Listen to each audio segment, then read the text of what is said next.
What's up, y'all? Welcome to part 2 of our series on disagreements and arguments. But first, if you haven't watched part 1, make sure you pause this video, open a new tab, and go check out part 1 to Disagreements. It's talking all about what not to do in disagreements and arguments that could end your relationship. Part 2 is all about what you want to do in moving forward in your relationship and handling disagreements with ease. Better? Sure.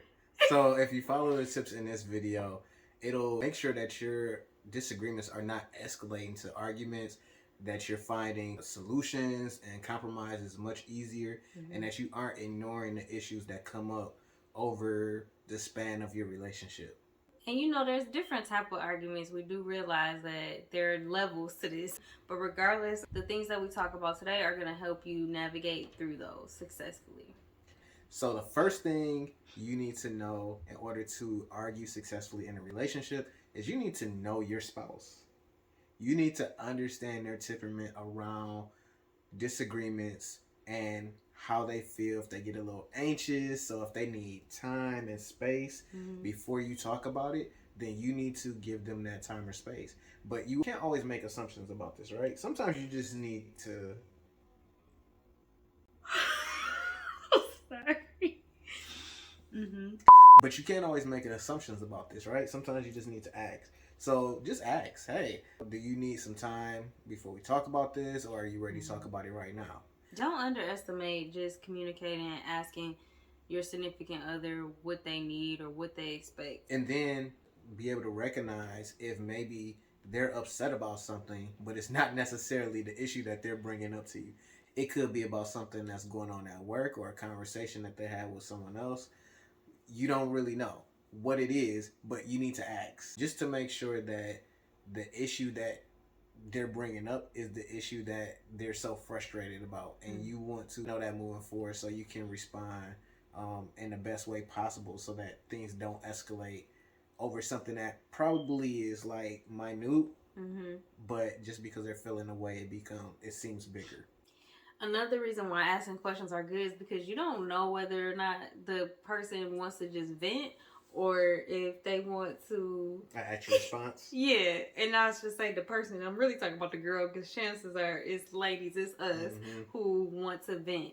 And in this, knowing your spouse is good, but just also being able to ask what it is they want. Because, you know, guys, they just want to help. You know, they want to come to a solution. Like, don't complain to me if you don't want a solution. And sometimes we just want to vent and get it out. So, guys, asking questions. Okay, am I listening? You just need a listening ear, or do you actually want some help in this situation? Yeah. And I know, and this is something you just have to be okay with, guys, because I know it could seem like, well, why are we talking about this? But again, that's just what your spouse might need. So you just have to be all right with it. All right, so the next thing that you need to do is to make sure that you have clarity about what the actual issue is. Don't make any assumptions. Ask. You know, get clear on what the issue is, why it's an issue, and what they feel like the solution is. Because I feel like a lot of times people in relationships are having disagreements that escalates into an argument, and it's because nobody understands what the real issue is. So make sure that you have the specifics on everything that they're thinking in regards to the issue. It'll just cut out a lot of unnecessary chatter. The next thing you want to do is acknowledge their feelings. So whoever is bringing the disagreement to you, once you've heard them out, make sure that you're willing to understand from their point of view. What you don't want to do is come across as if whatever they're feeling is stupid, is silly, it doesn't matter, right? You want to make sure that you are taking into consideration how your spouse is feeling and being able to come from that standpoint as though you're understanding and you want to understand, as opposed to you're annoyed with them for feeling the way that they feel. So next thing you want to do is make sure that you're watching your body language. You want to make sure that you appear engaged the whole time that they're talking. So be conscious of body position. You don't want to be, turned away from them or anything like that. You want to make sure that you're making eye contact, because this way they feel like they're actually being heard. You want to make sure that you're giving them your undivided attention. So All electronics should be put up, the TV should be off, because whatever issue they're bringing to you is very important to them at that particular time. The fifth thing you want to do is keep your disagreements between you guys. Keep your stuff private. So this includes other friends or family members. You want to avoid just going to tell them everything that you and your spouse or your boyfriend or girlfriend are going through. If you do get to a point where you feel like you need to vent, we encourage to make sure that you can trust the person, right? Because a lot of times when we go and tell people, our business ends up somewhere else. Not only that, are they mature enough to be able to give you godly advice, godly instruction, as opposed to just jumping on your side or jumping on the other person, right? Because a lot of times when we tell our side of the story, it's a little bit skewed. On a general scale, the less people you involve in your own personal business, the easier and less confusing it will be, because when you start to tell other people and they start to give you their opinion, their own biases and experiences are included in that opinion, and their experience may not be what yours is. So you don't necessarily want their opinion with those biases, because that's just going to add to the confusion of an already maybe complex situation. Some other people that you don't want to include in your disagreements are your kids. So when you're in a heated argument or talking and it's escalating, make sure that you remove yourselves from the kids. They don't need to see you guys arguing. They don't need to see you guys disagreeing. You guys always want to present a united front when you're in front of the children. That includes when you're when you're disagreeing. Remember, children are immature, they're emotional, so you definitely impressionable, so you definitely don't want to involve them or put them in a place that they're taking sides or giving input into a situation that is really between their parents. Even if it does affect them, they don't need to really be a part of the kind of the back and forth of you and your spouse. So the next thing that you need to do is make sure that you are picking your battles. So fellas, trust me on this. Make sure that you are selective about, especially the little things. You don't have to, get into it about the little things. And this is not just the fellas, but ladies too. It really depends, because I know actually in our relationship, I'm actually the one that if I have an opinion, it's usually a much stronger opinion.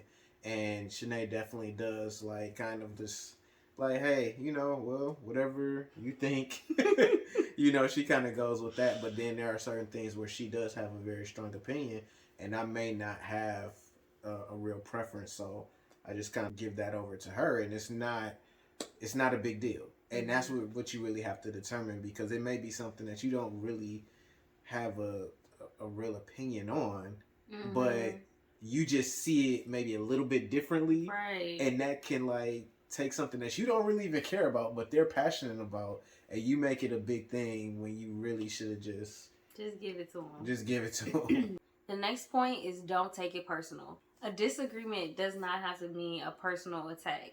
And I know for me, sometimes this is hard to separate, stuff that doesn't matter.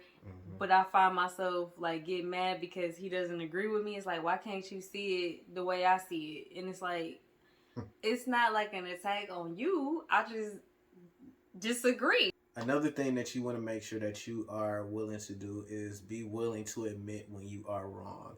So this is probably the hardest thing to do. When you are in a disagreement with your significant other, spouse, it can be hard if you find out you were wrong. And through the discussion, you start to realize oh, okay, I understand what they're saying. Don't belabor the whole conversation. Just stop it right there. Hey, you know what? I understand what you're saying. I agree. I was wrong. And just keep it moving. Don't be prideful, because pride is the number one thing that causes these disagreements to escalate into arguments, to escalate into, okay, now we not talking and having other issues in our relationship. Because you're trying to prove that you're right. Right. So if you realize that you're wrong, just be willing to admit that. It really goes a long way.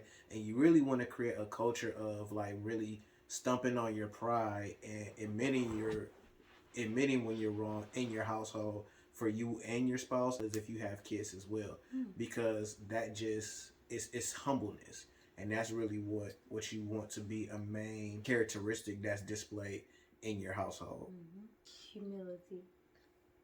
Okay, yeah. If you've gone through all these steps and you're still having trouble coming to an agreement, make sure that you pray. As a matter of fact, that should be one of the first things you do. But making sure that you go to God in your disagreement. Including God is the best way to settle disagreements, because when you let God and His Word be the standard, it really doesn't matter what your opinion is. You guys have both agreed to come back to that standard. And that's something that's definitely helped me and Danelle in disagreements, or if we have different views on things, we conform our view to the Word of God. And so in that, you can ask God for wisdom in different situations and different disagreements that you may be having. Like, how should we be seeing this from your perspective? A lot of our tips are from the other perspective, right? You're not seeking your own way or trying to defend your own way. You're trying to understand your spouse. And so in praying, you want to conform the way that you're thinking to the way that God sees it. Okay, Lord, this is how I see it, but how do you see it? So He'll show you the best way to view a situation and also the best way to diffuse a disagreement.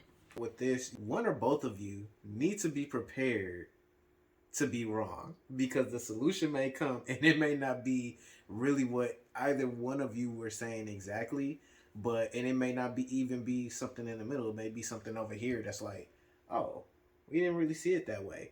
And you'll know, because you'll have peace in your hearts about it. When you go to God, you have to be prepared to hear from Him, even if it doesn't line up with what you were originally thinking. Thanks for watching the video. So if you enjoyed this content, help us out. Help us to please the YouTube algorithm. Like, subscribe, comment below, so that they will push our video out to more people, and more people can benefit from what we're saying, the tips we're giving. It's helping y'all, right? All right. Thanks for tuning in. We'll catch y'all next video.